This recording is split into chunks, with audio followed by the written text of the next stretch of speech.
शांत आणि रम्य असणारा निसर्ग सध्या अस्वस्थ आहे आणि ह्याला कारणीभूत आपणच आहोत.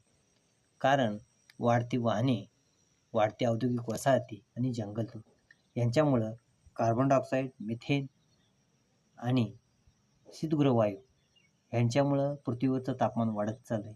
वाढत्या तापमानामुळे निसर्गाचा समतोल ढासळत चाललेला आहे. जसं की अनियमित पडणारा पाऊस, वादळे, ढगफुटी आणि नैसर्गिक आपत्ती. निसर्ग आपल्याला सांगण्याचा प्रयत्न करत आहे.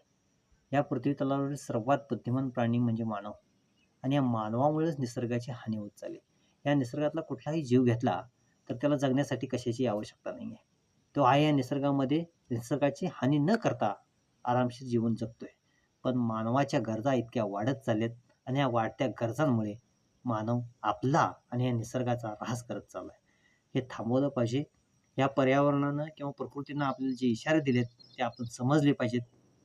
काही महिन्यांमध्ये पडणारा पाऊस काही मिनिटांमध्ये पडतोय. त्याच्यामुळं होणारी वित्तहानी, जमिनीची हानी, जीवितहानी हे आपल्याला भोगावं लागत आहे सध्या.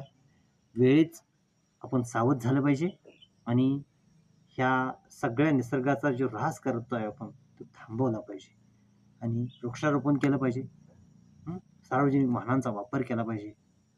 पर्याय असेल तर सायकल वापरली पाहिजे. आपण हे करू शकतोय आणि आपण हे केलं पाहिजे. कारण आपण विचार करू शकतो. इतर प्राणी कुठले विचार करत नाहीत आणि ती पृथ्वीचा किंवा पर्यावरणाचा ऱ्हासही करत नाहीत.